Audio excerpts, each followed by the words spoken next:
The Honourable Leader of the Opposition. After 9 years of this NDP-Liberal Prime Minister's taxes, debt, inflation, and promises, Canadians are hungry.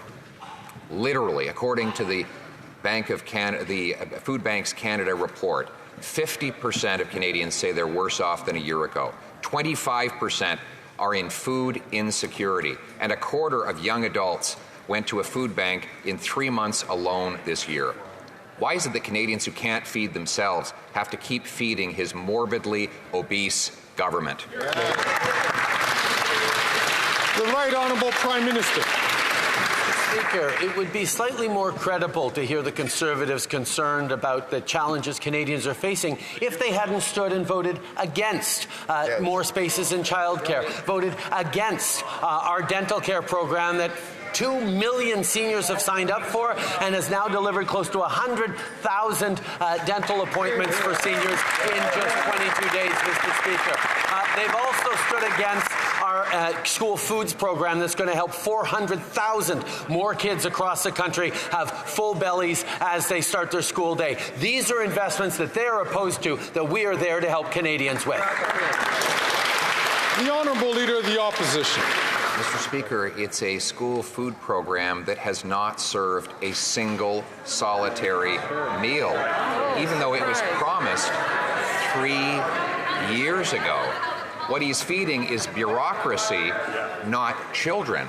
And if all of his spending were working, then why is it that Food Banks Canada reports today that 25% of young adults had to go to a food bank in 3 months alone, and 2 million Canadians are lined up every month? Mr. Speaker, with so many empty stomachs, isn't it just a little bit wacko to be raising carbon taxes on farmers and food?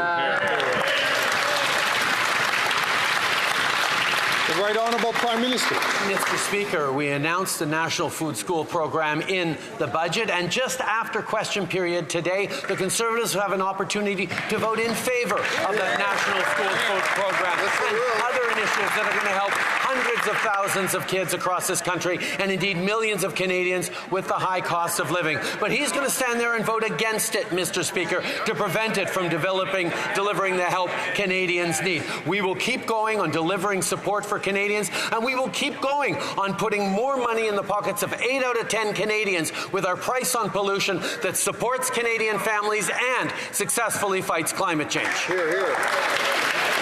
The Honourable Leader of the Opposition. He's been making exactly the same promises for 9 long years, and yet his NDP Liberal government has doubled housing costs, doubled the debt, increased the size of the bureaucracy by 50%. Now he wants to quadruple the carbon tax, all to deliver 2 million people to a food bank every single month.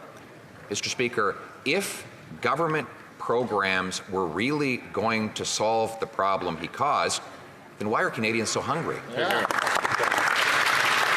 Right Honourable Prime Minister. Mr. Speaker, here's a perfect example of where the Conservatives stand. They stood and voted against our dental care for seniors program. As of today, over 2 million seniors have signed up, and in the 22 days since May 1st, close to 100,000 seniors have gotten free dental care. That's in just 22 days. On a program that he voted against and that he campaigned against across the country over the past number of months. We will be there to invest in supporting Canadians with a national school food program, with dental care, with more childcare spaces, despite him voting against. Hear, hear.